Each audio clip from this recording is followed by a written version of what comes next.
Good afternoon, ladies and gentlemen, and friends of the show. Glad to have you here.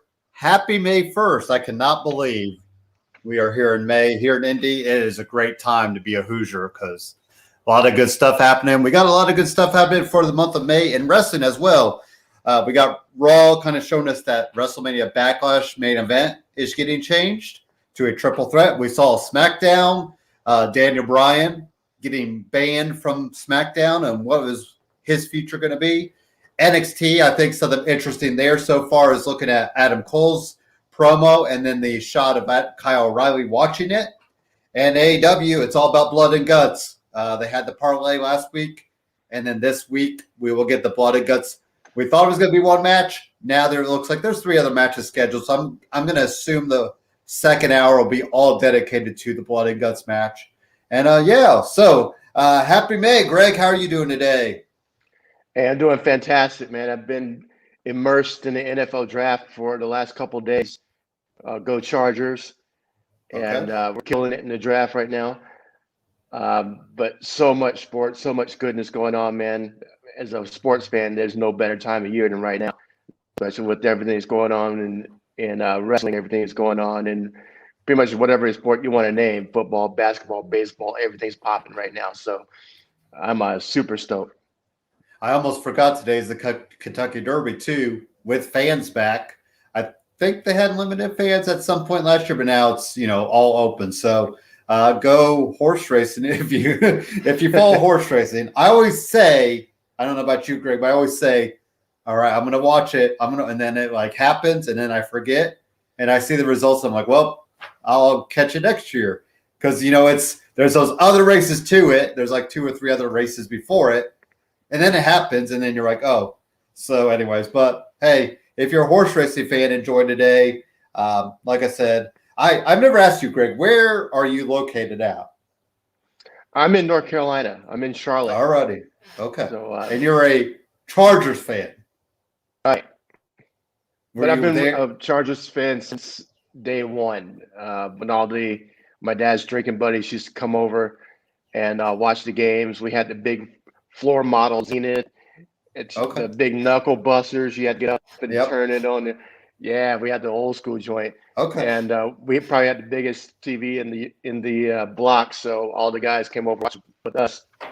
And Awesome. it was the rite of passage. So you sat on Dad's knee with the boys, while they're Yep. drinking beer, and you want to win, little man. And until I knew who was who, what was what, I picked the team guy who had the best looking helmets. And to me, Chargers always had the best looking helmets, and it just stuck. So I've been Chargers since day one. Awesome. All right. Well, there you go. And they've had some up and down years, but I know here in Indianapolis, of course, we had the whole Ryan Leaf, Peyton Manning debate back in the day. No offense, we got the better end of that. It's still funny to think that just think, and that was, I know we're getting off topic, but that was a legit debate at the time. Absolutely. But obviously, but I am happy for Ryan Leaf. He looks much better now. He's got his life turned around. And then of course we had Philip Rivers for a year, so our teams have intertwined there a little bit. But we are a wrestling podcast, so let's just get right started. I was always curious about that. I guess I could have asked you off air, but why not? So let's get some Raw talk.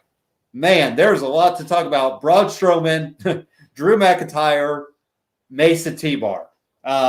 We'll just kind of lump it all together.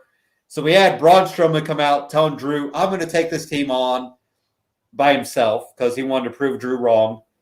Technically, he won by DQ because Mason T-Bar came out and did it, interfered in the match. So then Drew McIntyre comes out, and we get the original tag team match, but then Mason T-Bar defeat Drew and Braun by countout. So technically, Mason T-Bar have 2 wins over them. The main event saw Braun Strowman and Drew McIntyre go at it because Braun and Drew were going at it in the match. And Braun Strowman defeated Drew McIntyre to earn himself a spot in the WWE title picture, which I don't know if we predicted, but I guess we could see it coming. So now it'll be Braun Strowman, Drew McIntyre, and Bobby Lashley. And yes, they need to reinforce the ring because this is 3 hosses going at it. Yeah. But I'm guessing Braun is in there to eat the pin. But anyways, we just saw a triple threat match at Mania for the Universal title. Now we're seeing it for WWE title. Greg, unpack all this with me. Are we okay with Braun being in the title picture? It's interesting what they're doing with the storyline. I like how they're braiding together Strowman and McIntyre and Mason T-Bar and trying to elevate those two. It's just curious the way they're doing it, and it's a little bit different. So I'll give them some credit for originality. With Drew McIntyre saying I can beat him by myself, and then they don't. Then Braun said, "Watch me do it," and he doesn't do it. Then they both lose to him together. It's unexpected, and you expect Mason T-Bar to eventually get squashed. So they're investing in Mason T-Bar even without the masks. And I was waiting for them to come out and promo themselves into a new character. Do more than that, but I guess you can still do it, with the Retribution names, just with a different facet onto their characters. Maybe it's going to take a couple more weeks to see what they do, if anything different. But they look good together. They look like they'd be a dominant tag team if they stuck together. And it's curious what they're doing with these four. But you got four huge guys, and it's believable match-wise. And they're getting the Mason T-Bar some credit. They're getting them to rub off of the names of Strowman and McIntyre. So when it gets to the pay-per-view matches, it's going to look more legit. So I get it, and I only hope that when it gets to those pay-per-view matches, that they come off strong. And and I think you brought a point about being squashed. I mean, I feel like we need the tag teams.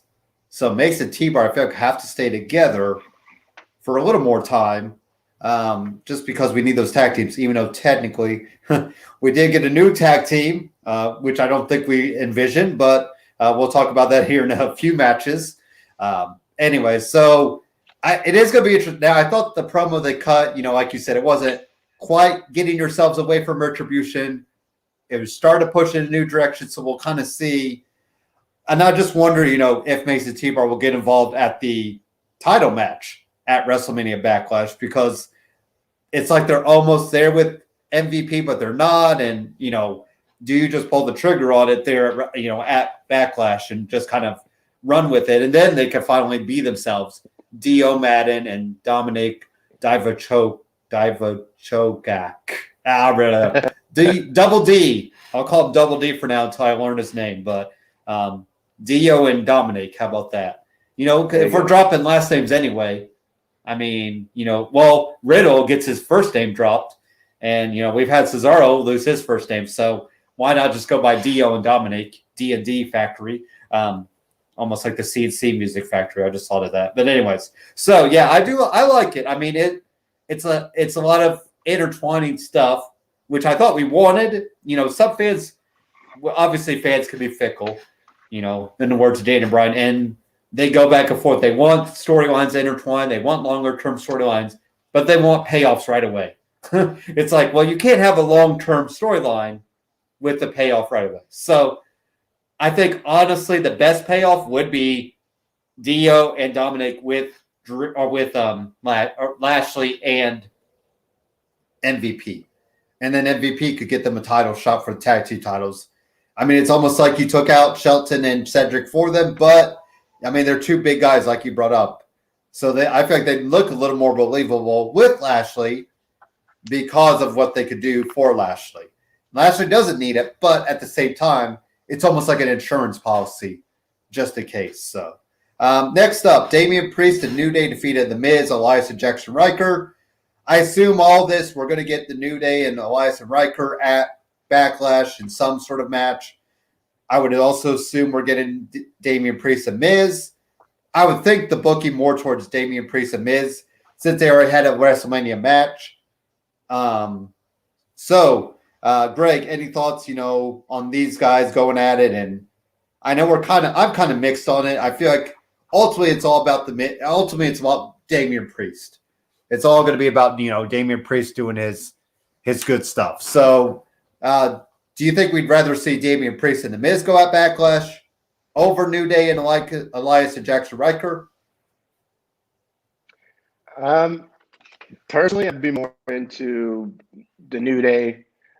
They're more entertaining. Their matches are higher quality, in my opinion. Damian Priest is going to be a work in progress for a while.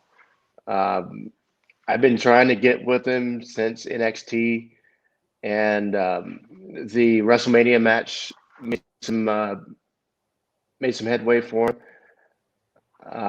But I guess I was more impressed with Bad Bunny than I was impressed with Damian Priest.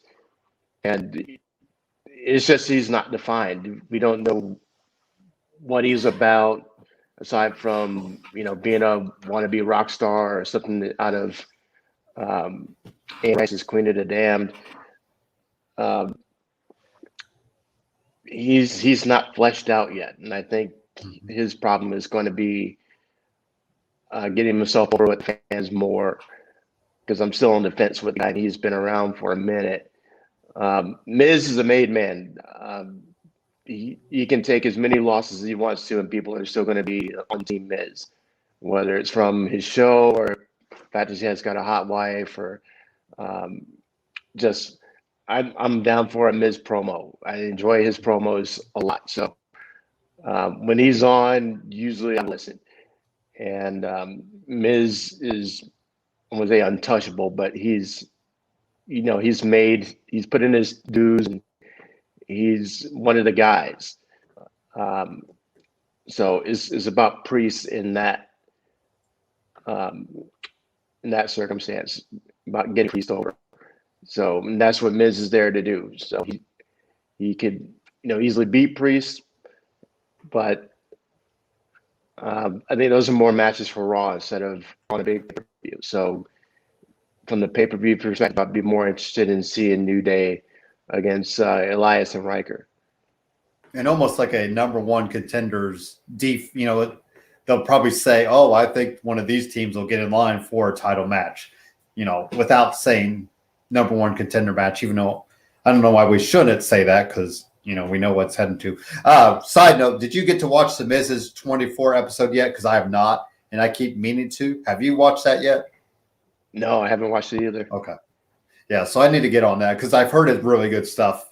I saw there was one segment where he used to have to change in the bathroom because somebody kicked him out of the locker room because they didn't believe him, what he was about. So he's obviously come, like you said, a long way. I think really the past 3 or 4 years, I think being on Smackdown, doing that stuff with Daniel Bryan, and just, I think now his wrestling has caught up. And even Dolph Ziggler brought this up in a segment I watched too, where Dolph Ziggler said the wrestling has caught up with the mic work. And that's important. And because, we've seen The Miz. I mean, he main evented WrestleMania. Granted, he was the odd man out. Let's face it. That was all about The Rock and John Cena. But technically, he won a main event WrestleMania match, and you can't take that away from him. So, I need to watch that and mark that on my list of the thousands of things I say I'm going to watch. So, next up, and we also have this in a comment, so we'll bring this up.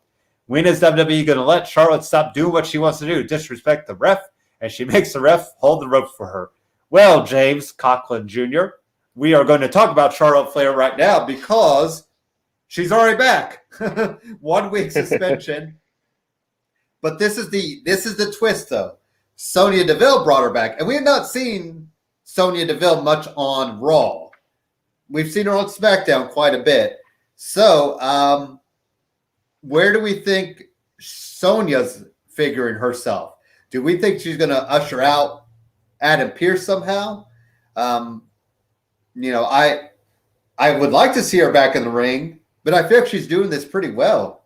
So I'm kind of okay with her, playing the heelish up to Adam Pearce's face or maybe they split off and one does one. So, Greg, how do you feel about Sonya Deville as a WWE management right now? Well, she looks great in those suits. I give her credit for that. I'm interested in seeing where this angle goes, because we all know when there's two on-screen management figures, they eventually butt heads, and eventually one of them ends up out the door or in a different aspect of the show. So it's going to be curious to see what happens with it, and her taking the heel side of it. I'm interested. I want to see what happens. And I think it's going to lead to some, fireworks we weren't expecting, with her and Pierce button heads, how Pierce deals with her, overstepping of boundaries. She's supposed to be the assistant to the general manager, not the general manager. So her going over his head and, going into business for herself in favor of the heel Charlotte is going to be an interesting dynamic. And so I'm here for it. I want to see what happens with it. And if she ends up knocking Pierce out of his seat and becomes the heel general manager, that's always made for some interesting times on screen for the talent, when you have the GM who's, in a self-serving capacity. Mm-hmm. And we never see, I think back to AJ Lee when she was a general manager, Vicky Guerrero, I think she was kind of a SmackDown voice, obviously Stephanie McMahon. So it's kind of an interesting, I think that says a lot about what they think Sonya could do to have her kind of in that on-screen persona. I think it's funny to think about Adam Pearce, who just showed up on screen. It's like, I don't know if he totally anticipated being an on-screen as much as he did. Former indie wrestler. I always think now, the stuff with Roman, I'm like, man, you should just do one match. But I think he's already said his time has come. He's moved on from that. But, it's funny to see him kind of step into that role. I don't know what he did back in the day other than wrestling wise, but I think he's really done a great job too, because he can play both sides of the fence, like he can. So, but Sonya playing a more heelish side, and especially if she helps Charlotte with a lot of stuff, that could help her build up and obviously build Charlotte to what she's trying to do. So next up, Humberto Carrillo came out and, took out Sheamus. I'm going to assume this is a kickoff match for Backlash. It feels like that kickoff style type match. Any thoughts on this, Greg, for you and Humberto Carrillo and Sheamus kind of going at it? Yeah, I liked it. Humberto's been off the screen for a while. Mm-hmm. I don't know if it's because of injuries or whatever. They didn't have anything for him, but looking at the matchup, it could be a really fun matchup. And you see, while he was out, Carrillo got swole, man. He didn't have as many muscles and abs as he does now before he left. And, he looks more like a superstar. I'd be looking for his action figure, because now he looks more like an action figure. And this match with Sheamus would be really good, I think. I liked how they did. He got smashed last week. He comes back this week, gets some payback, and it sets the table for him. But I agree with you. This could be a great, kickoff match, set tone for the rest of the pay-per-view. And, we could get an unexpected gem out of this match. I think Sheamus still keeps it, but we could have a good banger of a match to start off tonight. Maybe Humberto probably could win by DQ. Then that way it keeps the title on Sheamus. But, stranger things have happened. Obviously, Riddle doesn't care about the U.S. title anymore. And speaking of Riddle, in case you didn't know, he's from planet Earth, which I love. I love that. I didn't think I would love this team, but Randy Orton and Riddle, that's it. It's going to be like Team Hell No. And I love Team Hell No back in the day.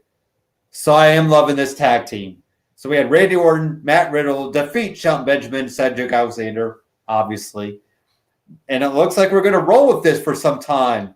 So obviously, we're still waiting on Shelton and Cedric just to end up on main event, but maybe they'll keep eating L's on Raw just to keep them on there. But what about the team of I guess I'll call them Planet Earth for now until they have a tag team name. But Randy Orton and Matt Riddle, Bro, man. RK Bro, yes. So what are we feeling on this team, Greg? I think they're messing with our emotions right here and that's probably the point, because when the Randy kind of go, okay, we'll team up. I think everybody, especially the people, the announcers, all like, wait for it. RKO in 3, 2, no, not yet. Okay, how about now? RKO 3, 2, and I guess they're gonna play on that for a minute or two, because I think everybody sees the turn coming, and Randy just destroying Riddle. But they didn't do it this week, and I know I was in for it. I thought, okay, they're gonna have the match, win the match, and there's a perfect moment when Riddle's celebrating and Randy's standing in the background, and he gives him a look, and we're like, okay, here it comes, and it didn't happen. So I think they're going to keep playing this for a little while. Still going to be a long-term team? No. It's going to last at a pay-per-view? Maybe. Depends on what kind of feedback they're getting. I think people are going to be talking about it, especially if they adopt the RK Bro team name. So out of a morbid curiosity, I'm interested in it. But it's the same morbid curiosity as seeing, how many people Jason Voorhees is going to kill before the movie's over. So, I think we're still waiting for the imminent demise of Riddle at the hands of Randy Orton. But I don't know. They made turn us, and all of a sudden we're on RK Bro fan wagon. So we'll see. But it's interesting. You're just waiting for the shoe to drop. That's essentially what's going to happen. Exactly. But I like the way they're doing it. Speaking of tag team champions, I did see they were on the bump. So we had Omos and AJ Styles on the bump. I don't want to read too much into it, but AJ Styles' voice sounded pretty crackly. So I'm not trying to say he had COVID, but it is interesting that he was off TV for 3 weeks. Anyways, but I'm hearing they'll be back next week. I think they said that on the bump. They asked what they were doing. They said they were wind sailing in Nigeria. So there you go. It is what it is. But so I'm going to assume the tag team champs are back next week. And then we'll see. Because like we said, we just threw them together. And now you threw together Riddle and Randy Orton. I mean, I would hate for them to take it off the titles. But yeah, so. An interesting 6-woman match here. Rhea Ripley, who's still playing that tweener because she was on the heel side. Nia Jax and Shayna Baszler defeated Asuka, Naomi, and Lana. And also, we could bring up Charlotte defeated Mandy Rose. And Alexa Bliss said, people better start watching out because it sounds like she might start doing different stuff. So I kind of lumped all the women together because that's kind of wrapping up Raw. But we're going to get Rhea Ripley and Asuka obviously going at it. I'm still curious about the tag team titles. Like, where are we going? Like, which, like last night, we had Nia Jax and Shayna Baszler lose, but then they beat them and they beat, Lana and Naomi. So who knows which direction? Riot Squad hasn't been on TV. Greg, have at it. Where do you want to go with the women right now of WWE? Because I feel like we could go a few different directions. Yeah, it's true.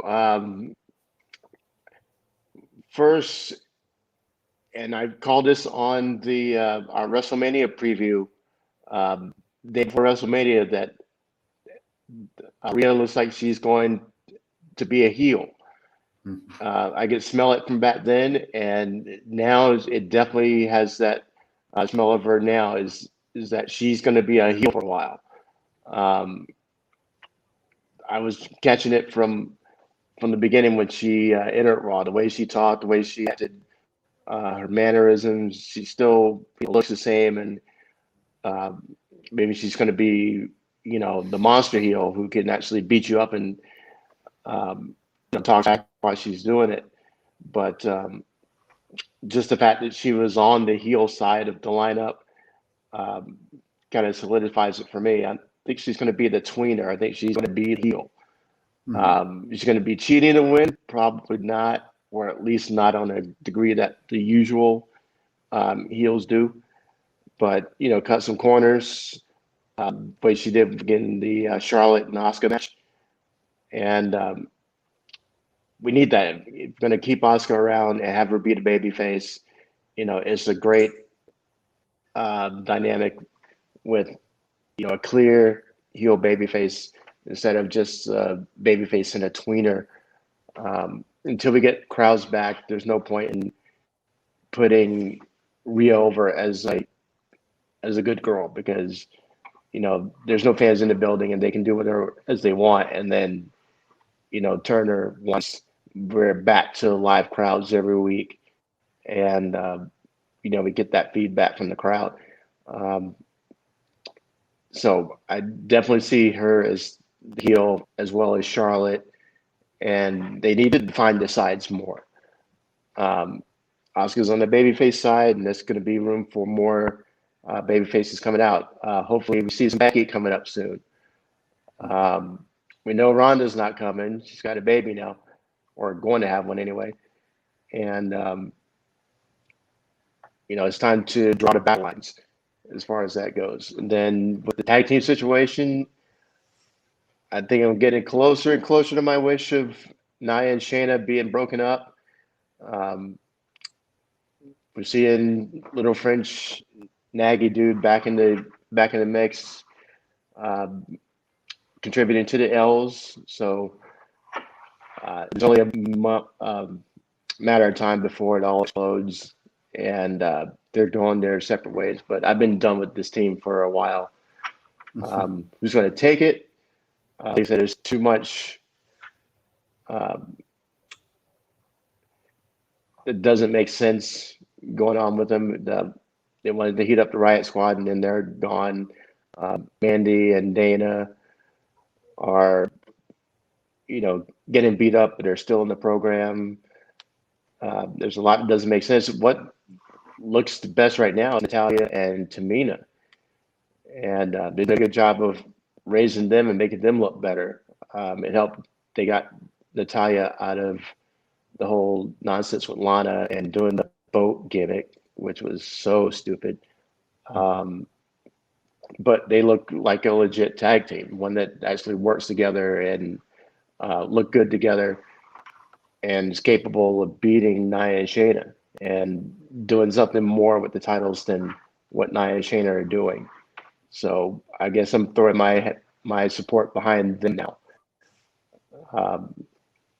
But please, let's get Nia and Shayna broken up and into the world title picture. And Nia can be fought over by Reggie and Angel Garza, which whatever. But yeah, I've been off Natalya forever now. Like I just whatever. She's there. I get it. And I am surprised. Well, I'm not surprised that Tamina has never held a title of any sort, which duh. But anyway, so at this rate, we might as well just throw it on them. I hate saying by default, but then like you said, I'm like, they'll be the team that will say, we want to go down to NXT though. Now we do have NXT women champions, tag team champions, but you can still do it just to kind of do it. And I feel like they could go to Raw. So, I mean, and like you said, breaking up Nia and Shayna, like I would be interested to see how crowds would react right now in person to Nia and Shayna. I almost feel like it'd be indifference. I don't even know if it'd be any, and that's the worst reaction to get. When the crowd does nothing to you, like, yes, go away heat is bad, but no reaction is the worst because that means you're not doing anything.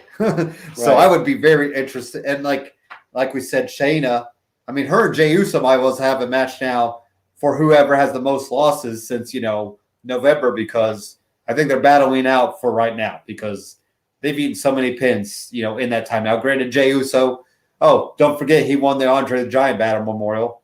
If anybody does care to remember that. So yeah. But anyways, Braun Strowman defeated Drew McIntyre. Sign me up for the Reginald versus Angel Garza winner gets Nia match. How about Nia in a shark cage? Can we do that? I'm sure they got plenty of shark cages because there was a time I think it was like 2 or 3 shark cage matches. Like Paul Heyman was in one, and I thought Kevin Owens was in one or something like that. Yeah. There was like 2 or 3, and then even and NXT had one too, I think. There's one Enzo Amore. He was in the shark cage. Yes, I thought there was like 2 or 3 matches like there, in like not a row per se, but like over like 5 or 6 months, and I'm like, man, they must have got a deal on shark cages because shoot. But anyways, so yeah, they better reinforce it if Nia's up there though. Right. Anyways, man, that's bad. Nia's gonna hate me, but oh well. I hope Nia's watching this just so she could block me. Hey, there you go. I'll give you a heads up on Twitter of who I've been blocked one of these days. Kevin Owens, for some reason, I don't know what I said to him, but I did talk trash to Baron Corbin, and I was kind of proud of that because he blocked me. And R-Truth, my three, yeah, R-Truth. Oh, and Goldberg, sorry. So I do have 4, and I did talk. You got blocked by R-Truth? I think one day I did talk trash about him, and Goldberg, which I did talk trash about Goldberg, I'll be honest. But Kevin Owens, I have no idea. Goldberg. I have no idea what I did to Kevin Owens. So if you're watching this, Kevin Owens, feel free to unblock Stephen A. 1181 because I did nothing to you. But anyways, Braun Strowman defeated Drew McIntyre. Now we'll get a triple threat match at WrestleMania Backlash. That is Raw. Let's talk to Smackdown, which had 4 matches. I was thinking it was 3, so I must have missed one. But we had 4 matches last night. Bianca Belair, Street Profits defeated Bayley, Dolph Ziggler, and Robert Roode. Robert Roode got to eat the ponytail this week. Not quite as loud, but I'm sure that left a little mark on him. We are getting Bayley and Bianca going at it for the title, the women's title of SmackDown. And then I would assume Street Profits and Dolph Ziggler against Robert Roode. I want to know where Sasha Banks is. Greg, any thoughts on Sasha? When do we think she might enter the picture? Does she come back next week or maybe wait it out till after the pay-per-view? I think I wouldn't put it past her popping up during the pay-per-view while Sasha or Bayley and Bianca are having their match. That maybe there's a moment where Bayley hits her finish and then Sasha music starts playing. And that leads to a 3-way match with them at, isn't SummerSlam after this one? Or no, that's not until August. I think we got Money in the Bank and Extreme Rules, I think, will be the next 2. Okay, but still, maybe that sets the stage for the 3 of them moving forward. So I think this is possible where Sasha pops up. Plus, like I said, she's needed that time off to recover from nearly being torn in half by Bianca's braid. Mortal Kombat style. Right. But I think that it could be a good point to reintroduce her, get her back in the mix, because she's not taking that L well. And it's curious that we haven't seen or heard from her since that match. So I think this is a great spot for her to pop up. And, the rivalry is 3-pronged with her and Bayley and then her and Bianca. So I think that's where we're leading to it. I think we see where Sasha pop up at the pay-per-view. Or you could do the whole playing her music and she doesn't come out yet, and then she'll come back like that week, that next week. Like do the whole music tease, because then Bianca and Bayley don't know what to make of it, and then you have Bianca roll her up or whatever. Or it'd probably be too soon, but I love Bayley so damn much. I'm like, you could put the title back on her for Mike's sake, but it's probably too soon. But yes, Bianca probably, I think, like you said, I think that's a great idea. Somehow teasing Sasha, or Sasha comes out and confronts Bianca after the match or in the match, but it does feel like, she needed a couple weeks off. Hopefully she's not pouting like last year's WrestleMania, but, hopefully she'll come back ready to go. We already kind of talked about it, so I'm just going to pass it over. But Natalya and Tamina defeated Nia Jax and Shayna Baszler. I could assume them going at it at WrestleMania Backlash. But I want to talk about Big E defeating Apollo Crews by DQ because Commander Aziz got involved, Kevin Owens got involved, Sami Zayn got involved, everybody but the Kindred Scene got involved. And we've said it before, all four of these guys are making the IC title mean something. And I love the little tease with Sami Zayn, almost him holding it for a minute, like, should I hit Big or should I hit Apollo with it? But then he was like playing it up like, no, we're cool. Then he gets taken out anyway. And he sold the hell out of that Nigerian spike, like coughing up and all that. So I still feel like we'll get one-on-one Big E and Apollo Crews to finish that off. But we could still see Fatal 4-Way. We could see a triple threat. We could see Aziz and Kevin Owens going at it. Maybe if Sami Zayn wants to go at, and like your idea, maybe this is Sami Zayn and Kevin Owens teaming up to take on Commander Aziz, just to kind of, play that up if they want to finally work together. So there's a few different directions. So Greg, what do you think about the IC title match last night with all the different working parts that we've seen involved, but now they really all came together in one, final match or, a final segment type deal? Yeah, it was really interesting the way they were playing that out. I'm here for those Big E and Apollo matches because they're very entertaining. They're really good. You can tell those two work off each other so well. And I think everything they're doing just looks like money, which is probably why they're trying out this rivalry a little bit more. The longer you keep the belt on Apollo, the more credibility he gets. So even when he eventually loses it, now he's established himself as one of the upper card personalities. The whole aspect with having Aziz involved is, villain 101, having the big dominating guy backing up the guy who's obviously not as good as he is, but together, you look at him and go, how are you going to beat those guys? And now that's Big E's task. So it gets us invested in it emotionally and, aesthetically, it looks good. And like I said, those matches have been money, and it's going to take E getting some allies in order to be able to beat him and get his baby back. Our troops should be getting some royalties off of him using that phrase. Just saying, but I like the way they planned this whole thing out, and with KO getting involved and Sammy getting involved, it has so many layers that I'm interested to see how it all unfolds and how they work with all those talents. 'Cause that's a lot of talent in the ring, and so much you can do with it. Unless you have the unknown quantity and Aziz and see him, what can he do? Last time we saw him, he was Dabo Kato in Raw Underground. And he was just doing Hulk smash over everybody who got into the unroped ring with him. So we want to see him in the ring, what he can do, but whatever he's going to do, they're going to look good next to KO and E and all those guys.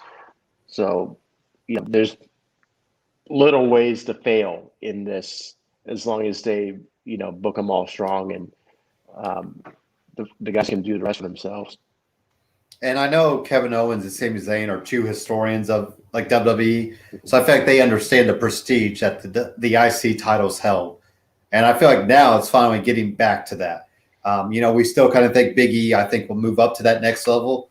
It's kind of funny how Cesaro's in that spot that I think Big E could have been in, but I felt like Big E wasn't quite ready, whereas Cesaro's showing he's ready for that. So I still feel like, Big E is a good like Money in the Bank holder maybe, just to kind of play that up. But I still think Cesaro's a good one. But so I think Money in the Bank's going to be, after this, I'm pretty sure it's in June. That's going to be an interesting one to see because I feel like right now it's only SmackDown guys that I'm looking at. I mean, there's really nobody on Raw that feels positioned, ready to take that next step. But I like all the, like you said, all these guys are playing their part the best they can. And each guy's look strong at times. So I feel like we feel like Apollo Crews could be beat by any of these guys, but he still has that, henchman and the commander in his backside. Because we know Apollo Crews could beat these guys on his own because look at Apollo Crews. He's no little guy. So, but I am interested, over the summer. You could let these 4 guys go at the IC title all summer, really. And then SummerSlam, we could kind of see where the chips may fall. And, if somebody takes it off Apollo Crews after he's built this up. So, finally, like we said, 4 matches last night. We had Roman Reigns defeat Daniel Bryan in a Universal Championship match. No shenanigans, clean finish. We didn't see Jey Uso until Cesaro got involved when Roman tried to do the concerto to Daniel Bryan. And then we did see it happen. So first off, Roman Reigns' new music. Thumbs up, thumbs down. Do you want to hear it again? I endorse it. I don't particularly like it, but I think it'll grow me eventually just because we're not used to hearing music assigned the Shield music assigned to Roman. But it was necessary. It needed to be done because that separation needed to be provided to further establish that head of the table character. Because, us old school fans, we're still going to see the Shield every time we see Roman. And this is a way of disassociating himself from the Shield even further. Doesn't help that Seth Rollins just appeared back on the show and, we see those two, a segment or 2 apart. So this is a good way of providing more separation from the Shield and elaborating on the head of the table character, the tribal chief character, and giving them music that sounds more ceremonial. So it's odd the first time you hear it, but I think, a month from now and hearing it 4 or 5 shows in a row, it'll make more sense. And that's what I think your word ceremonial, epic. That's what it felt like. It felt like the Cody Rhodes where he has that little. Sometimes Cody Rhodes, they have that little extra, that intro. Then it goes to his theme song, and that's the thing. I don't know. Like I think that was the thing. The intro felt a little longer, so maybe if they shorten that up a little bit, then hit it, and change up the Titantron. Like I still hate that he has the whole. That VR character where it's like the old school Roman. Like I feel like we need a newer one with the no shirt on, tribal chief looking type character. But some people compared it to a video game where it felt like the last boss type final character type music. And once I kind of hear that in, I'm like, you know what? I can kind of buy it. So now Daniel Bryan, do we see him pop up on NXT? Because the rumors and the rumblings, I think this is fantasy booking. I think he'll be off TV for a little bit, but I would love to see him go down to NXT and do some stuff down there. I think that would be awesome. I think he can do whatever he wants. I think they will let him. If this is his last full-time run, why not let him go down to NXT and do some stuff? So do you think he ends up in NXT for a little bit, or do we see him back on SmackDown, through Adam Pearce, through Cesaro winning the match? What do you think, Greg? Where do we see Daniel Bryan here soon? I think you're right, is that we don't see him on TV for a few weeks. Maybe he's got some injuries we don't know about, whatever. But my thinking was he's going to turn up on Raw. I wasn't really thinking of NXT, but at the same time, now that you mention it, how much money would, he and Gargano make, or him and Adam Cole? He figured that they're all the same size, and plus he's got bone to pick with Adam Cole from the Survivor Series a couple years ago when the NXT Invasion happened, and Adam Cole beat Daniel Bryan on an episode. That was the weird. I think there was a blizzard, and they had to use NXT, or like people were stuck somewhere, and they had like 10 people they could use, and like they had Daniel Bryan. I think was in like every other segment, But yeah, and then of course him and Kyle O'Reilly, I think could tear down the house. And somebody brought up Pete Dunne, Daniel Bryan and Pete Dunne, and Roderick Strong. But anyways, because Roderick Strong owes Daniel Bryan payback. I don't remember if you remember the Greatest Royal Rumble.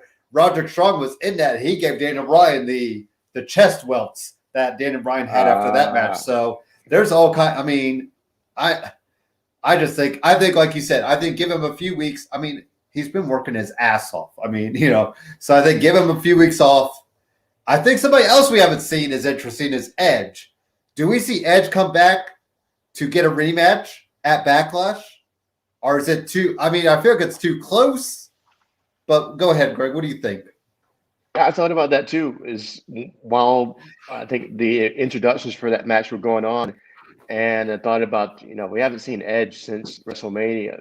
And this could be a moment that he pops up and, causes Bryan to lose or, interjects himself in a way that maybe Roman gets disqualified because he attacks Daniel Bryan or something.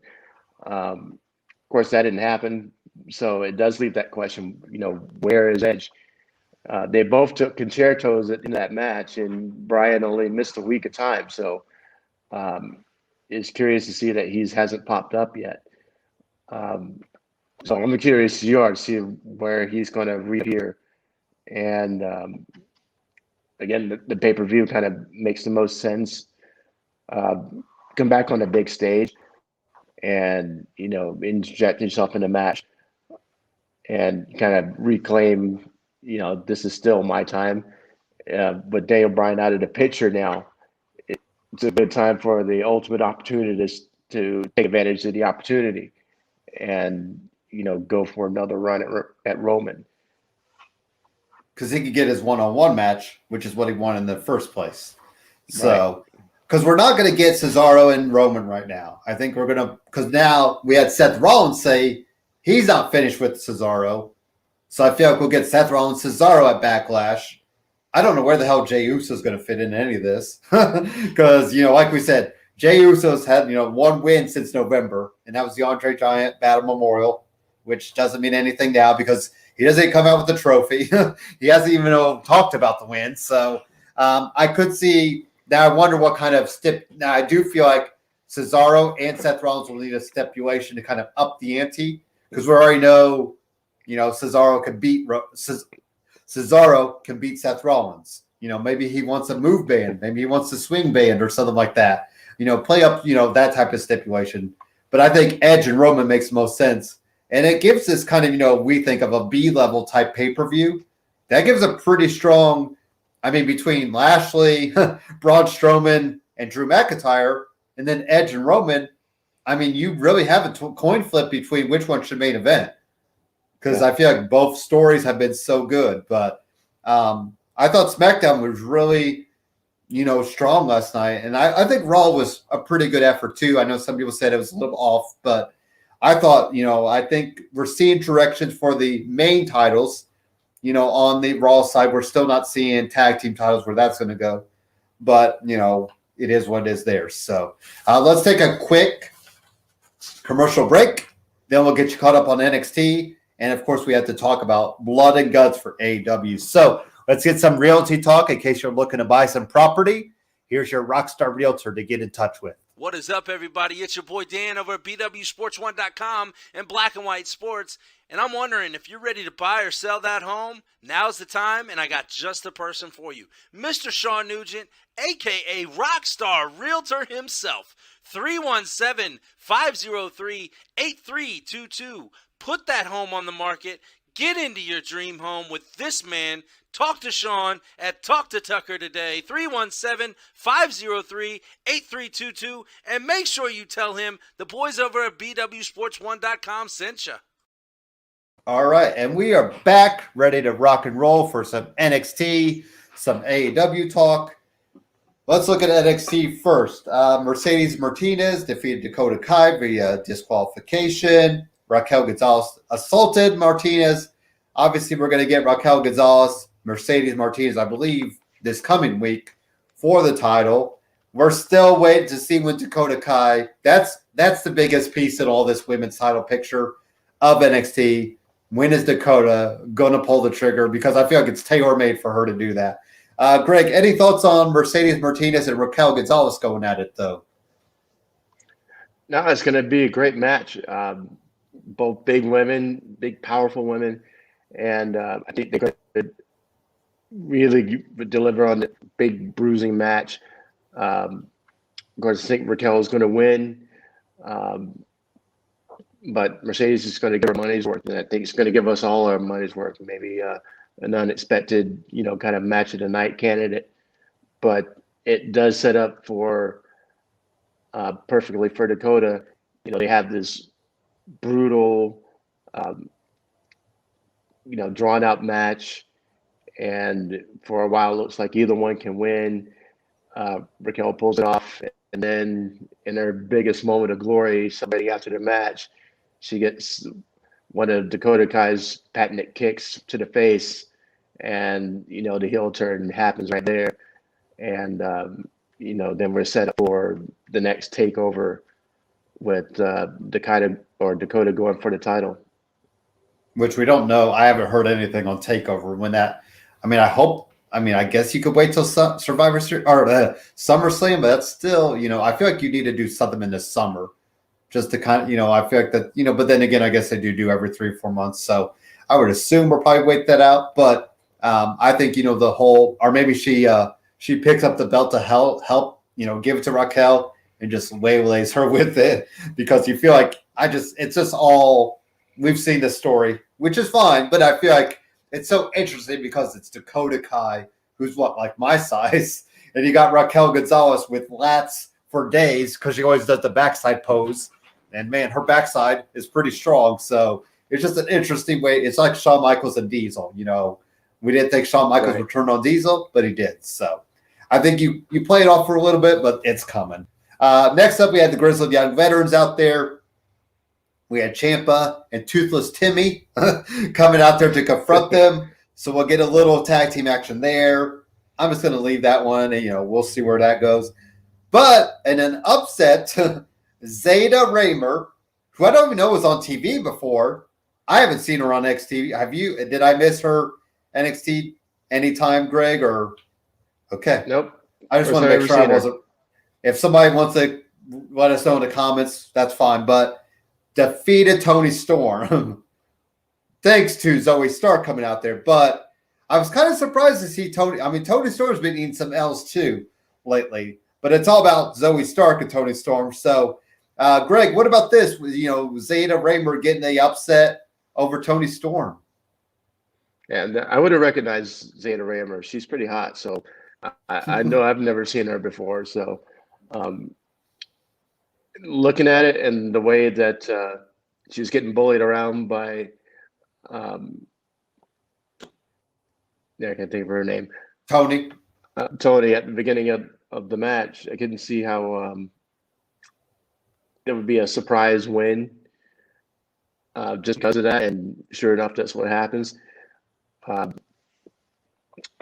like the way they're kind of building up Zoe Stark just by, narrowly losing these matches against the top girls and then stepping up to the ones where kind of a level down. And, just building her brand, building her up to be on the level with the top girls. And so when we get to the matches that are going to be those big money matches, she's going to get over eventually. So I'm interested to see what's going to happen with her. Zoe looks good right now. Her in-ring work is money, and I think that's what they want to do is give her more TV time so she can get a following. And then when she goes up against girls like Toni, we're looking forward to it instead of looking past it.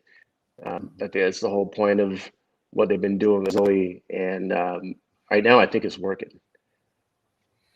And then we also saw Bronson Reed defeat Austin Theory.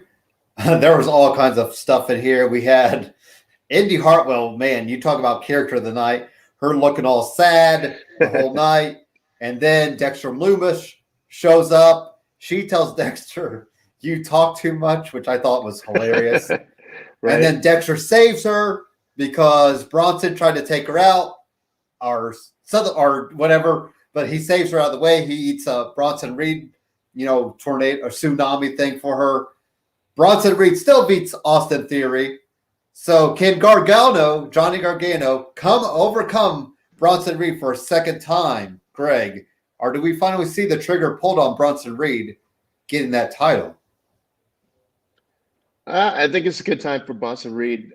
I have a feeling they're kind of waiting to see how soon that they can go back in front of live crowds, because it would be great for when Bronson Reed finally does win the chip, that he can put in front of a real crowd and get that push from the crowd as well as from behind the curtain. It makes all the difference in the world. So I think that's the only reason they're drawing it out for this long, because I think we're right on the cusp of finally getting touring back and live crowds back on a regular basis. I don't know about you, but I was bummed the day after WrestleMania to see them back in the Thunderdome. Oh yeah, I was hoping that. I wanted them to be back in crowds full time. I don't care if it's the third capacity, whatever. I was hoping that after WrestleMania, back in business, and entertaining live crowds from here on out. But we're not there yet. But at the same time, I think we're close. We're very close to getting that back on a regular weekly basis, and that may be why they're stretching this out a little bit more. Because when Bronson wins, it would be a huge moment. Likewise, we could get our Mandy Otis moment that we didn't get to between Dexter and Indy, and that would be amazing in front of a crowd. So that can be another reason that they're holding back on that. But how long can you hold on? Popping up. I was gonna say, how long can we hold off on that though? Because if we're waiting on SummerSlam, there's a lot of work you'd have to do in that. So I think that's going to happen. I think it's going to happen. It's going to happen on NXT because there's still 500 fans there, and they're pretty diehard fans. So you feel like it's going to look big. They're going to play it up. I feel like that's going to happen in the next couple of weeks. I don't think it's like a Ross and Rachel type deal. Jim and Pam, you can only hold it off so long. Now, granted, Jim and Pam was 3 seasons, but that's a TV show. You could write that a little bit. So maybe they can hold it off 2 months, but man, I guess the anticipation will build for that moment. So, I'm like you. I would love to see Bronson Reed because I feel like the crowd wants to see, we want to see a title win. Like Drew McIntyre didn't get his title win in front of a crowd and then loses to Lashley. We saw Roman retain too. So it's kind of weird to think we didn't get the feel good moment. We saw Bianca do it. We saw Rhea Ripley do it, but I'm still waiting to see those guys that we want to see it. But I am interested, in Dexter Lumis. What does he play into all of this? Maybe he could be involved so Gargano can't eat the pin. So Bronson Reed could beat Lumis and then Gargano's still kind of safe. So I feel like all 3 of these guys will be involved with the title of the North American title for a little bit. So I want to see Dexter finally get his kiss and then he starts talking. Oh yeah, he just starts, and then hopefully he doesn't talk as dumb as Austin Theory though. That's it. I guess True. That'll be the thing. They'll probably make him like this, love-struck puppy type deal, or else he could go the other way. In the Little Rascals, when that one little kid's like, I've always had a rather extensive vocabulary, but I was just never allowed to show it. So we could have, Lumis kind of talk eloquently. I can't even say that word, but eloquently. I should have practiced, but anyways, that you know what I'm saying. I am not. Yeah. Maybe I need my kiss from. Well, I don't want an Indy Hartwell, but I do want a kiss from Tony Storm. I'm not going to lie. So Tony, if you're watching, drop whoever you're dating right now. But I will bring up real quick. We did see Leon Ruff as Isaiah Swerve Scott will do a Falls Count Anywhere match. I believe that's happening this Tuesday. because Isaiah Surf Squat was kind of in a music studio, which is kind of cool. He has a podcast anyway, so that was kind of neat to see that. Imperium defeated Killian Dane, Drake Maverick. Something interesting in here was Alexander Wolf had a chance to hit a chair on Killian Dane, but didn't pull the trigger. But then Killian Dane ate the shoulder into the ring or the steel steps. So I thought that was kind of it. And then at the end, where we had Imperium guys stated in a row, but Alexander Wolf stepped forward, and then the two guys, Fabian and Marcel, stepped in front of him.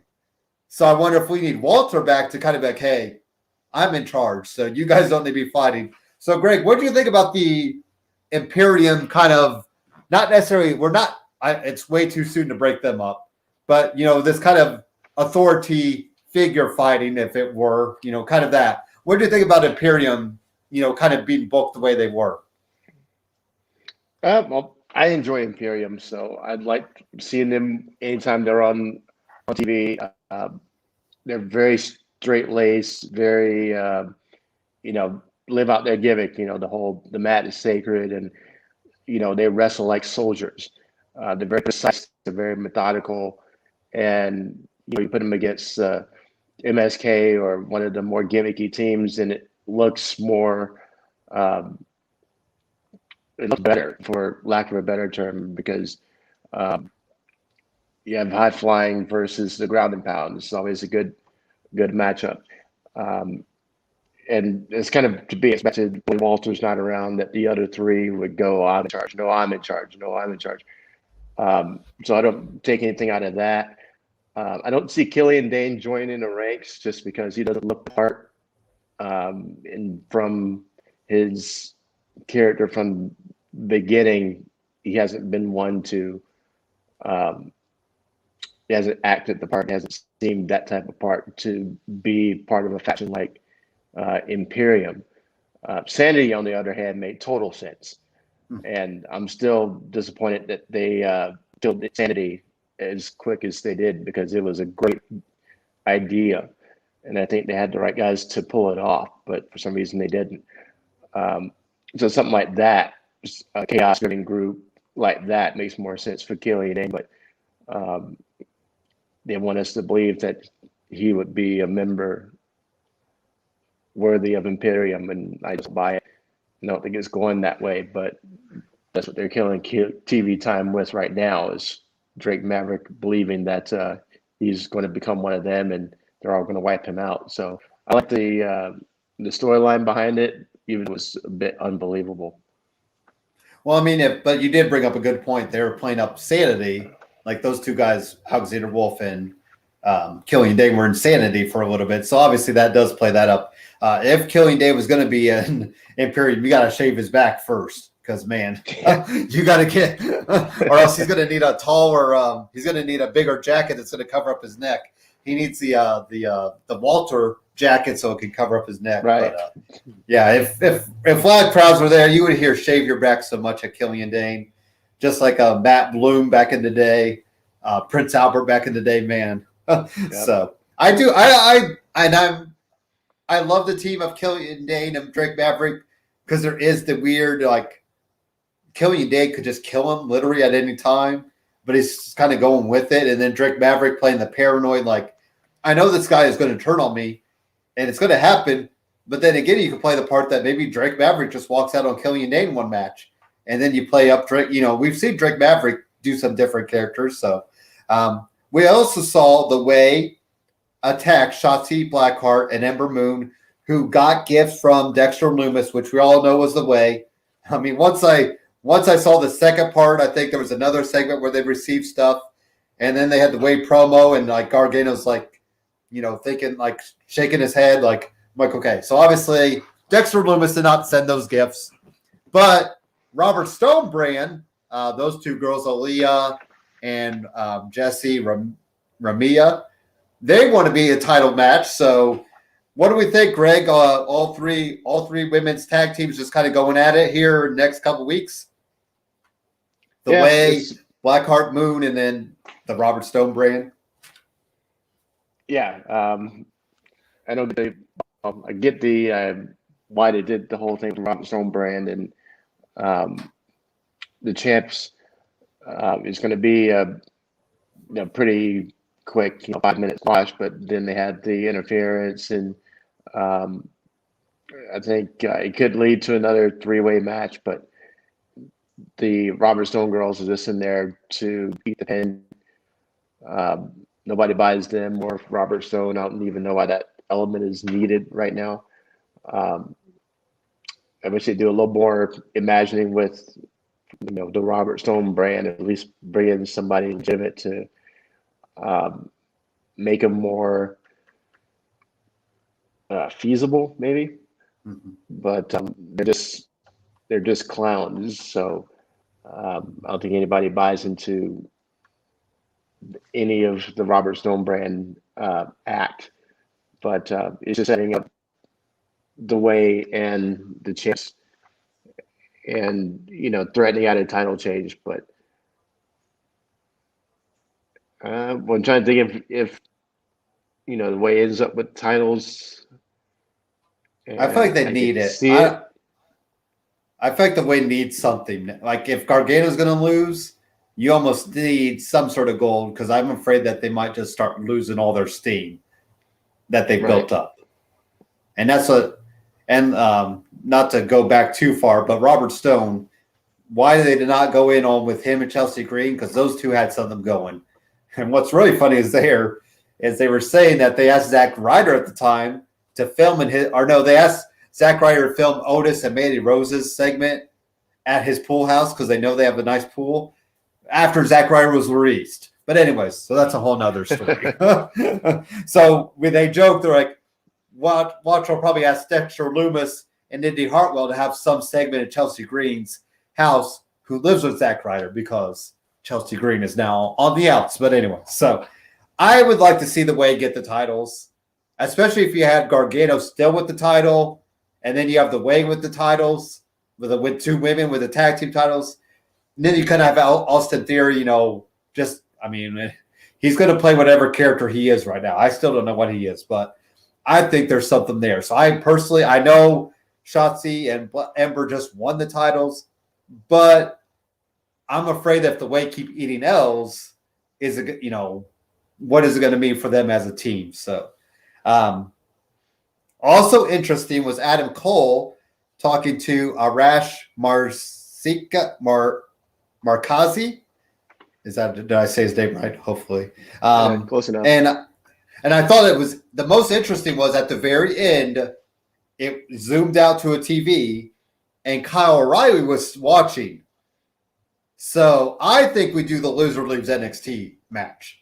And I think it probably happens on TV, which it probably is needed at a bigger pay-per-view, the takeover. But I think it's going to show that both of them are, before we get Adam Cole and Karrion Kross, even though I guess we could still get that. But I don't think we're done with Adam Cole and Kyle O'Reilly. Do you believe we're done with Adam Cole and Kyle O'Reilly after that little segment they showed?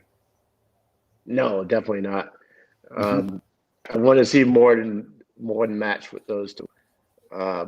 We saw how great that match was. It was amazing. And, we need another match. And it needs to be along those same lines. No DQ. Versus Fall Count Anywhere, an Iron Man match or whatever, because those two lend themselves to those type of gimmicky matches better than just about anybody else on the NXT roster. I know I'd sign up for those two in a Iron Man match. Most falls in half an hour or an hour, and I think those two could go 60 minutes. A cage match would be great, and it would make sense. Usually they do cage matches for no reason, but this would be a great reason for a cage match. But there has to be one more gimmick match between those two, like a cage match, like a Iron Man match, like a Falls Count Anywhere. Best 2 out of 3, just to add some finality to it. Because Cole's going to come back, he's going to talk to Smack, and Kyle's establishing his new character. They need to have one more match, at least one more match. And, there's too many areas you can explore with those two to not warrant it. So I definitely see that we're going to do it again. Mm-hmm. All right. I'll just talk in your one ear. Oh, then I zoomed in. There we go. All right, good. So finally, but yeah, I do think we're not done with them yet. And now, do we need Adam? Does Adam Cole need to be done with Kyle O'Reilly before he goes to Karrion Kross? I think, there does need to be some finality to it. That maybe Regal comes out and goes, "This is the last time between you two." The same way he did with Gargano and Ciampa. Yeah. Whoever wins this match, that's it. It's over. And then they can both reasonably move on, even though they're on the same product. So something along those lines with these two. This is it. One last match. You name your stipulation, yada yada, and whoever gets this one, that's it. And then we go in separate ways. So I think something like that to easily define what this match is, the importance of it, just adds to the storyline, adds to the drama, and then you can branch them off to go after their titles, and one won't get in the way of the other. And of course, we could revisit Finn Balor and Karrion Kross, because Finn Balor will be back on TV this week. So I feel like we could get one more match out of them. I mean, it'd be nice if Finn brought the Demon, but if he thinks he can't beat Karrion Kross, he brings back the Demon character. But I guess we'll kind of have to wait and see on that end. Finally, we saw Legado de Fantasma defeat Kushida and MSK. They stood tall. I still think, and we brought this up, I still feel like a Legado de Fantasma is headed towards the main roster. I feel like, especially on Raw, we need something. You need a little more energy, something new and fresh there. Granted, we had the whole Angel Garza and Andrade tag team that should have went somewhere with Selena Vega, but it didn't. But Legado de Fantasma have some legs behind them. Any thoughts on the main event and kind of that last standing image of Legado de Fantasma? I mean, whenever they're standing tall, it feels like they're going to eat the L. So, we brought it up. I just think they're headed for the main roster. What about you, Greg? No, I'd like to see it, because, it's hard to give them a place now. The tag team titles are kind of out of play. The cruiserweight titles a bit out of play for Santos. I'm sure he's going to get at least one more opportunity at it, but they seem like they don't have a spot anymore. Mm-hmm. And there's plenty of spots to be had on Raw right now. And they could be one of those, dominant heel factions that come up and just beats down everybody, because they're one unified group of rule breakers. And they can, get some steam for a couple months and maybe add to the ranks. There's good Latino presence there. Maybe not evil Latinos, but there's a lot to work with there. With Humberto up there and Angel Garza, right? So maybe they can end up joining with him and have a real formidable group. All Garza's been doing is handing out flowers backstage, so it could be a good time to unite those guys and have a LWO 2.0. So,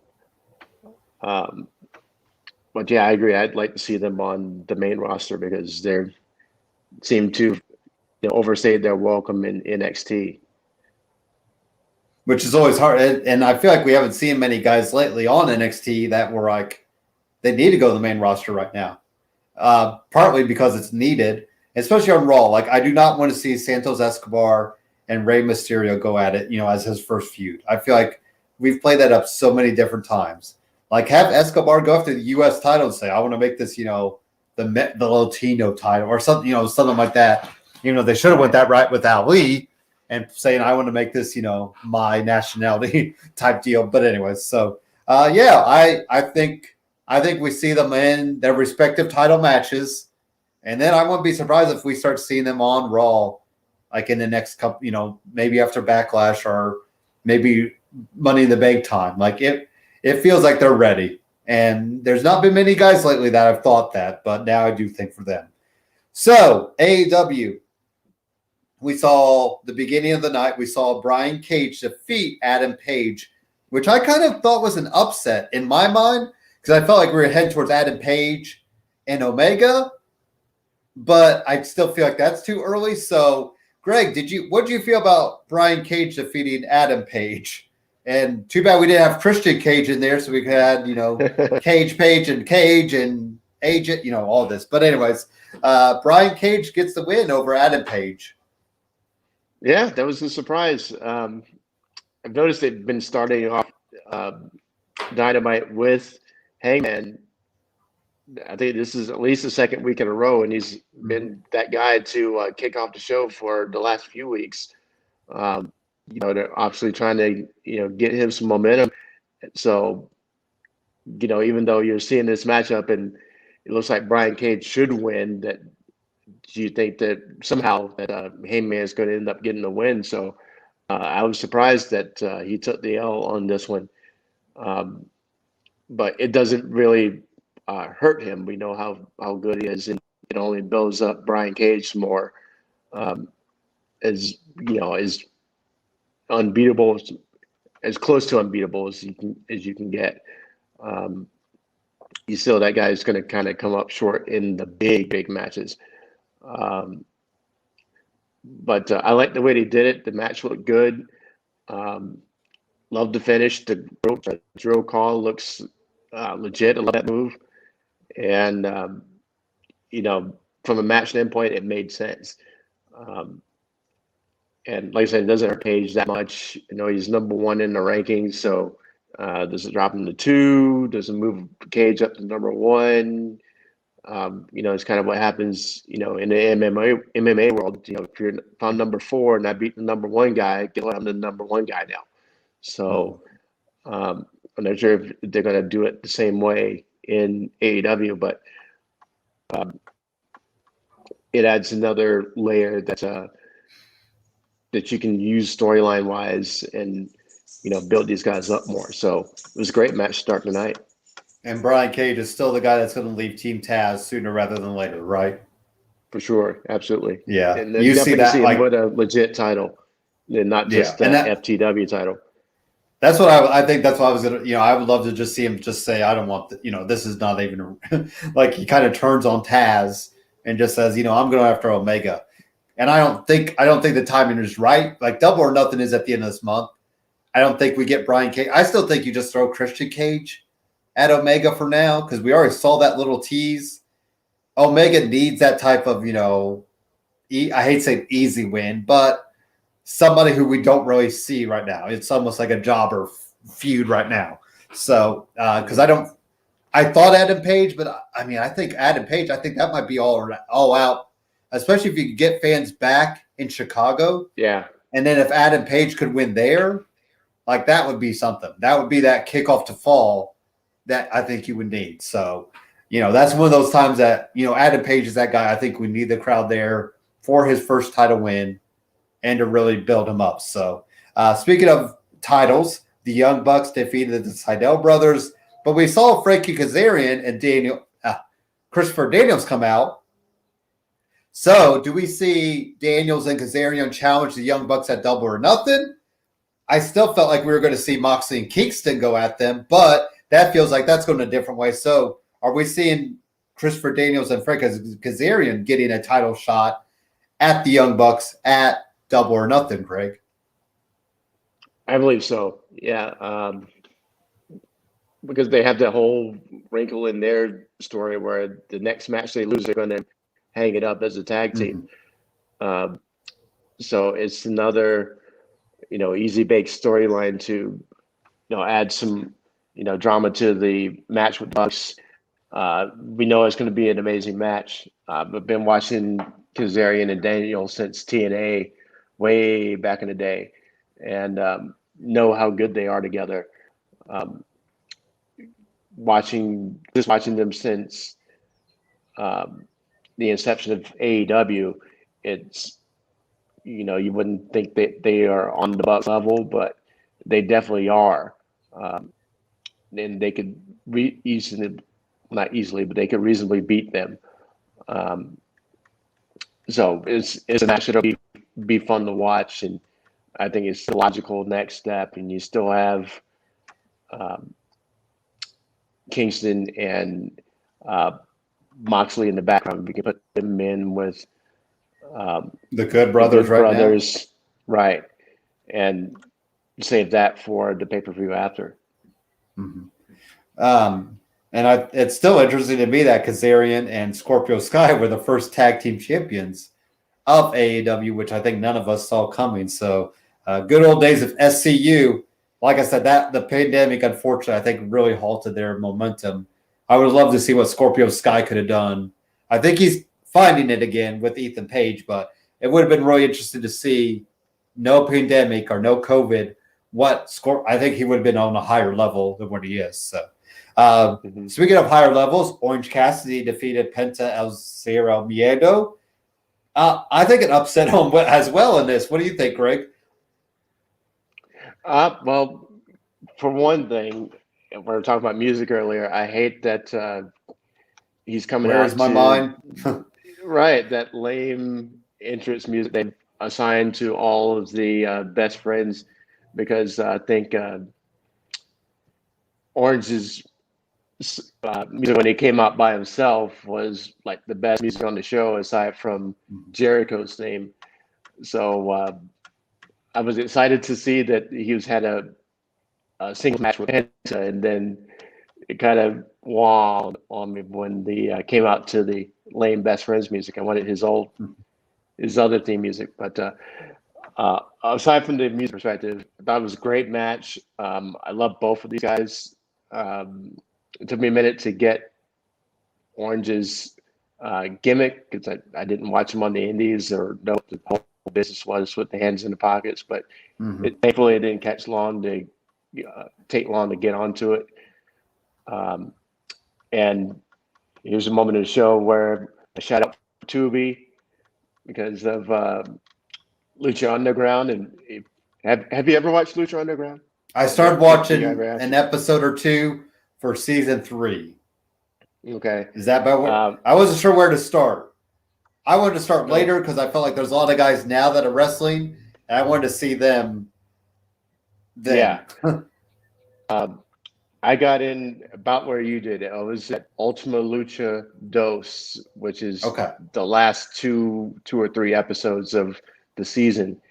And for the length of the Lucha Underground run, which was 5 seasons, Pentagon was the star of the show. There are guys who are just as big character-wise, but it was Penta that carried the whole show. And just seeing him in Lucha Underground, I saw how huge he was, how big he got over. Of course, it's a Mexican-based promotion, so he could do promos in Spanish, and he didn't have to rely on English, and people got him. And though he was Pentagon, he became Pentagon Dark, and the whole story, like you'll see it, and it's amazing. But he can carry a brand by himself. He's that good. His matches, you're going to see him, are that good. So when I saw them against each other, I was excited for it. It was still a great match, but there's so much more they can be doing, both of these guys.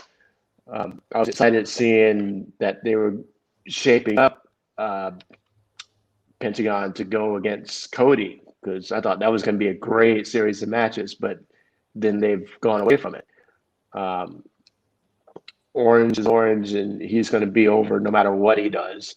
He just stands there and does his half thumbs up, and people are going to pop for it.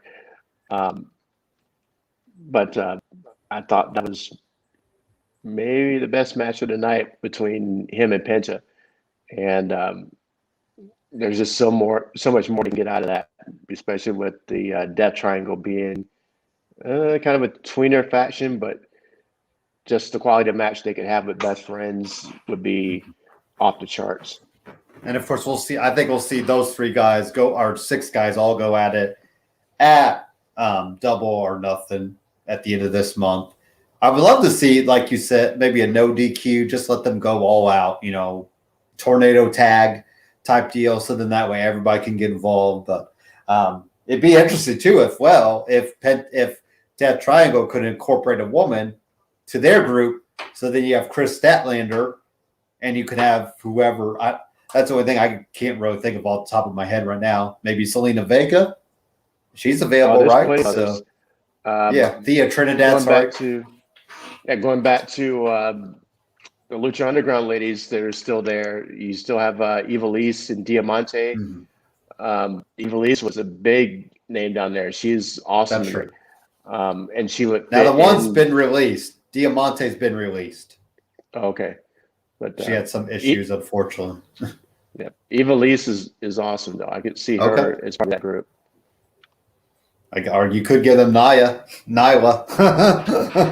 Rose. She could do her third, another gimmick. But anyway, so we did go to the blood and guts parlay. No fisticuffs, just 2 battle generals talking it out. I thought some good promos from guys on both ends. I really love Sammy Guevara. I love Sammy Guevara saying he wants to start the match. I think that's going to be huge for him. I think it's really, I want to see how he's going to play out for all of it. Like, I'd love to see him maybe be the last guy, or, if it's going to be team versus team, and then, surrender or pin or whatever they call it, surrender or eliminate or submit or whatever it is. But I think this will be the last hour of this week's Dynamite, but I'm going to say the Pinnacle. Not normally it feels weird to predict something for a TV show, but this is a pretty big match. So I will let you give a prediction too, Greg. I'm going to say the Pinnacle pulls it off because I think right now the Pinnacle needs it, especially with MJF being the asshole that he is. I mean, can you imagine the promos he could cut, especially if he's able to maybe make Jericho submit or something like that, or if he pins Jericho. But I think the Pinnacle picks up the win.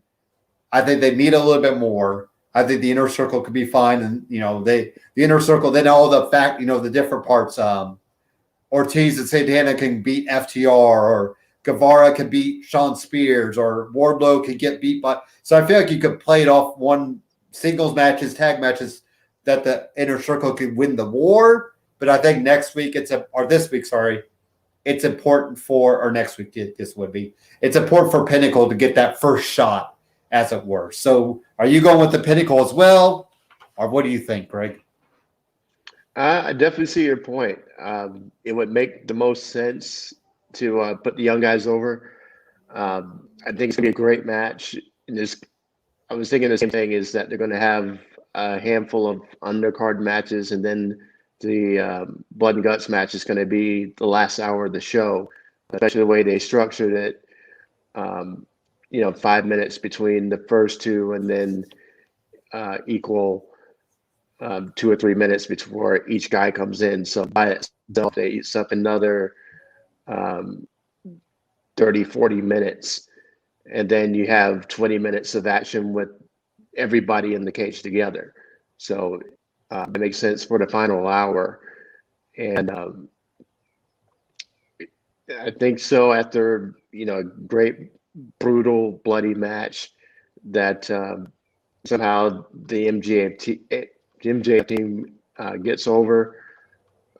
It's kind of like the Daytona 500, where they start with, or NASCAR, where they start with their Super Bowl, the Daytona 500, then work their way down with all the drivers in the series, and seeing who wins the season. That the Pinnacle wins this one, and then they have all those separate matchups to go on with Hager and Wardlow and Spears and Guevara and all those guys.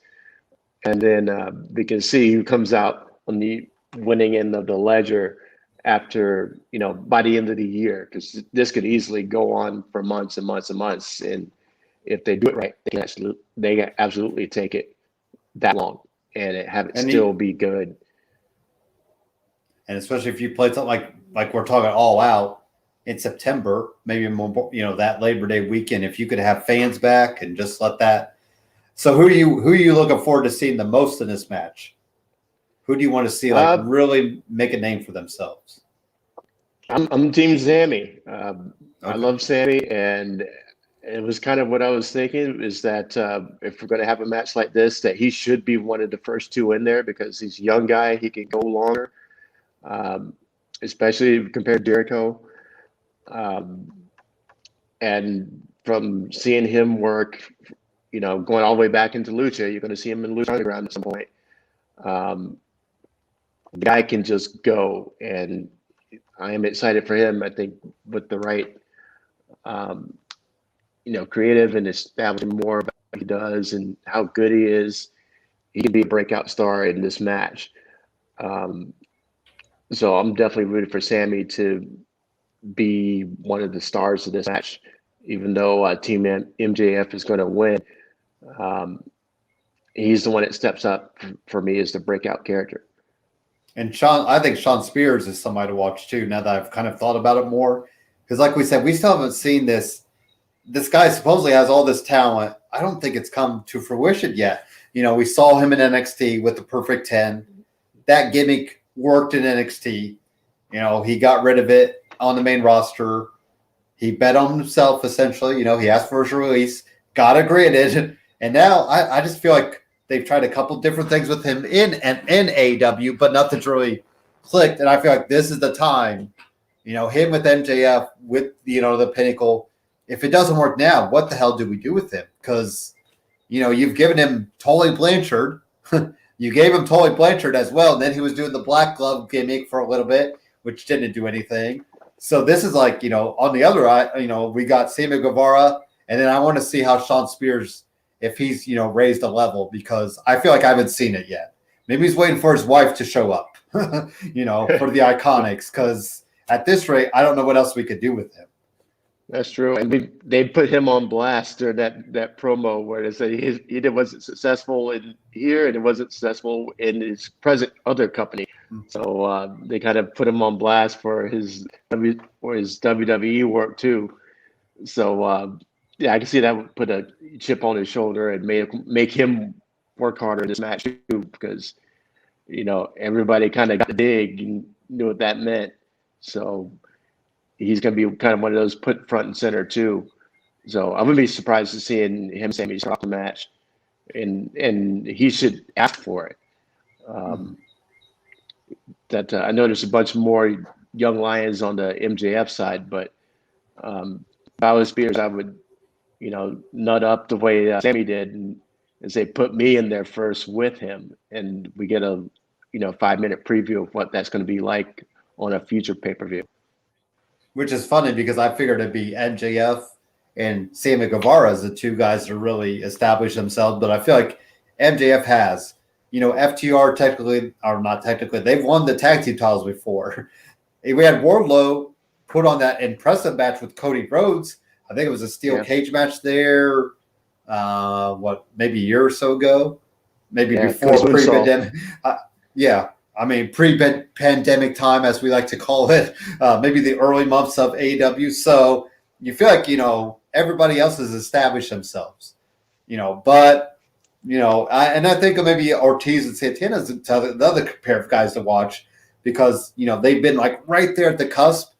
And I just keep waiting for them to turn it all the way on because I heard good stuff with them as LAX. And then, in Impact Wrestling, they were great there. They did some indie run stuff, so I keep waiting for them to just see what they could turn that corner. And Sammy Guevara, though, is the guy I was like, eh. And then when him and the MJF stuff with Chris Jericho started happening, I'm like, oh wow, this guy could be the babyface that AEW's really wanted. Somebody we could really get behind. So it's been interesting to watch that. Moxley and Kingston, speaking of baby faces that we want to watch, they outsmarted Kenny Omega. We were going to get Micah Nakazawa in a match against Kingston. That didn't happen. So we're going to get Moxley, Kingston against Omega and Nakazawa at Blood and Guts. Greg, I'm going to assume Moxley and Kingston just destroy them. do you see the same thing happening at Blood and Guts? Yeah, absolutely. I was surprised that this was the match they asked for. Um, they have Kenny in a compromising position, and Don Callis said, okay, what do you want? So they don't break his ankle. So we want a tag team This is the match. Right. It's like, huh? I was like, Yeah. okay, I kind of get it. That, all right, fine. Tag team match, but I don't know. This is a good moment for him to ask for a title match, but I get it for the sake of, we're supposed to suspend disbelief and let me and my homie get in this match against Kenny and Nakazawa. So there's no doubt how this match is going to go. Nakazawa's in there just to take the pin. I don't think any of us have seen him in an actual match before. We just know he's his best friend. But yeah, it's just to get them on the card and keep the storyline going.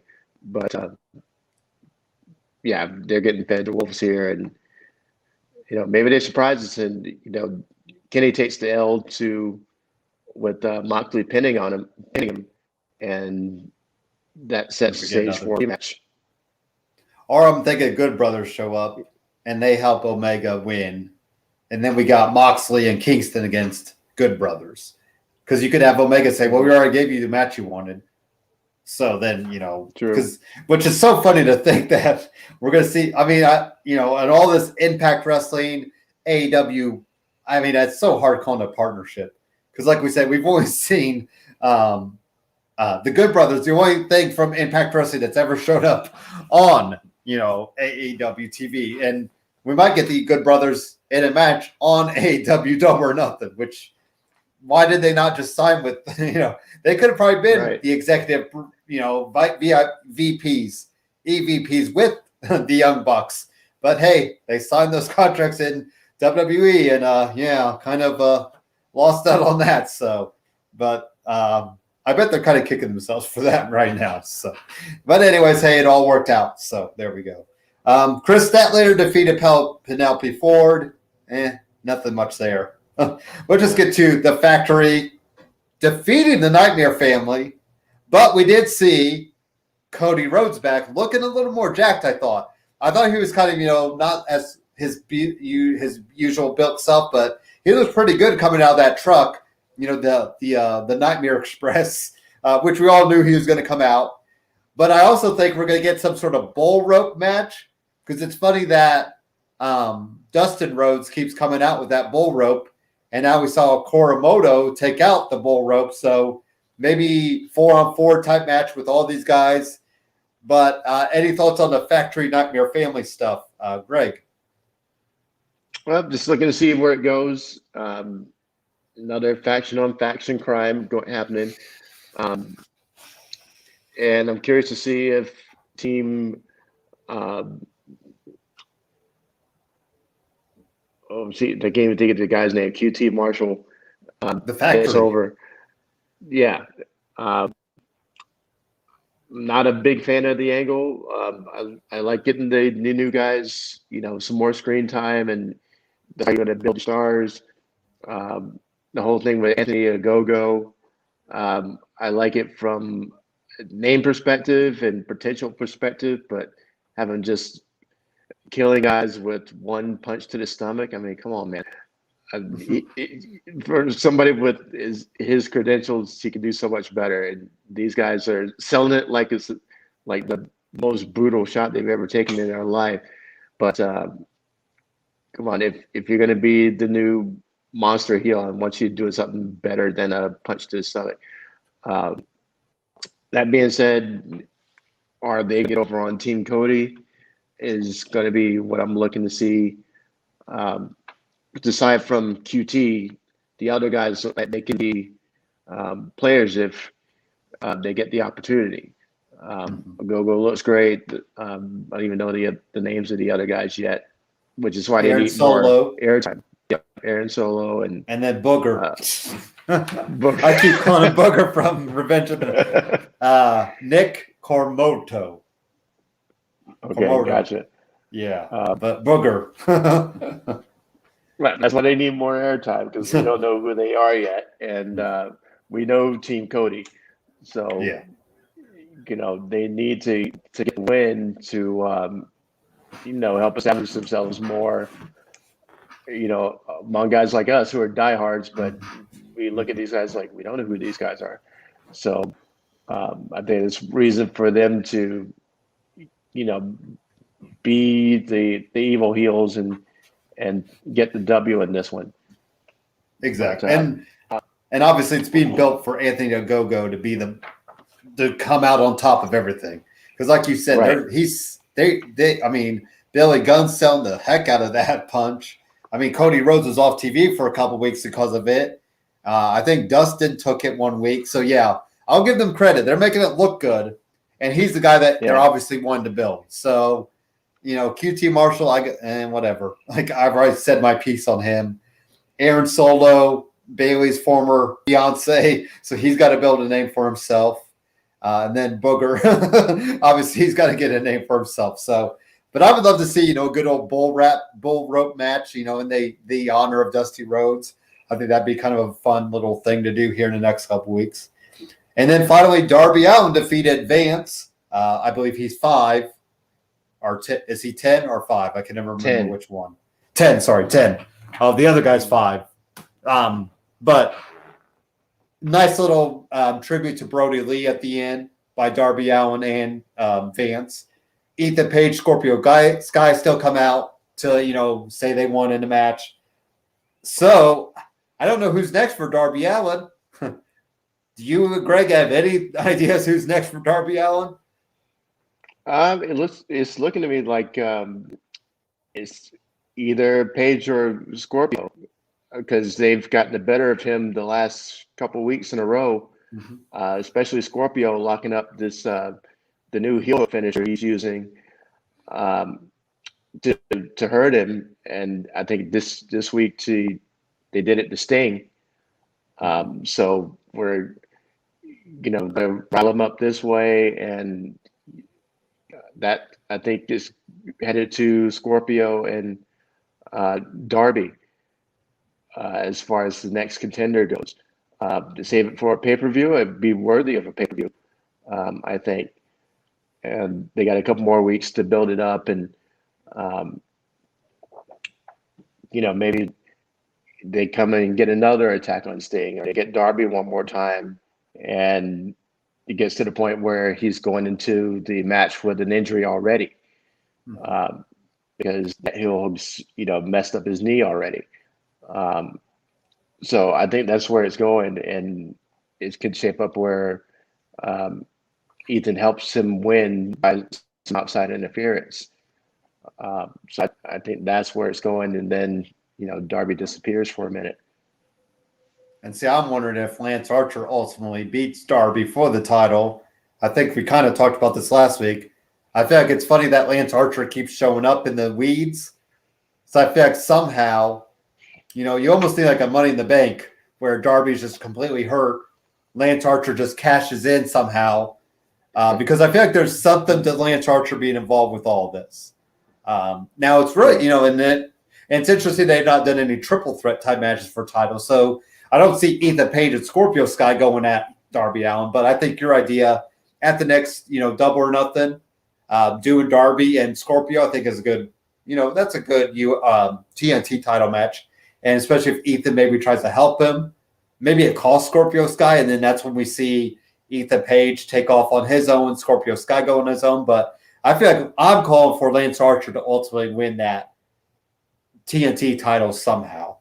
So I feel like there's something behind him. If you're not going to give him Sting, then he's just going to go the next best thing, which is Darby. So I feel like Lance Archer is the guy that they're grooming, and this is the 3rd week in a row, I believe, that the TNT title has closed the night too. If I'm thinking right, I know 2 weeks in a row for sure. So that shows that they're building this up for something. So, but that's all I got.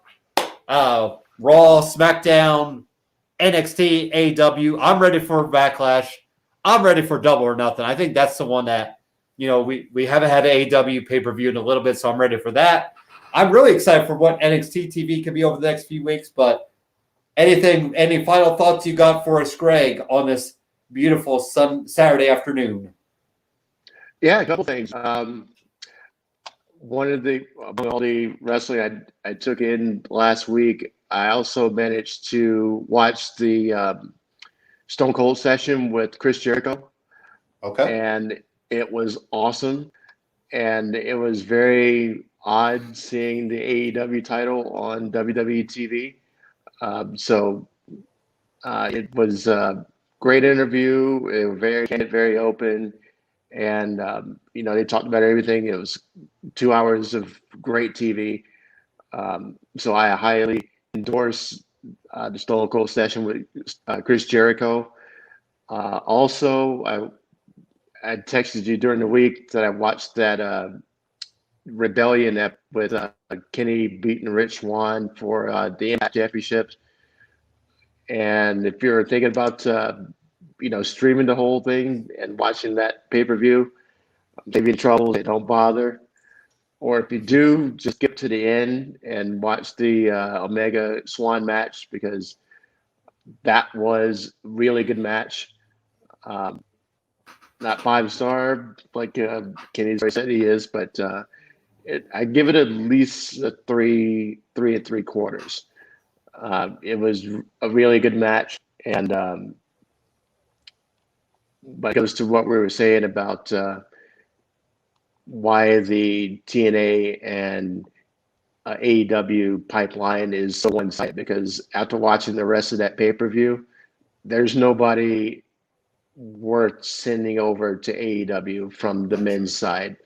I saw a couple in there. I wouldn't mind seeing it on AEW TV, but as far as the men go, it's just a bunch of pretty much WWE cast-offs. I mean, we had a Zack Ryder versus Kurt Hawkins match. Okay, they're using the 18 real years names, in the making. right? They're using their real names now. That's the only difference. But yeah, you're not missing anything, and you can always just go to YouTube and watch the final match. So it saved you the trouble of that 2.5 hours but that goes. But otherwise, look forward to seeing what happens on NXT and with some of the more compelling storylines from Raw and SmackDown. And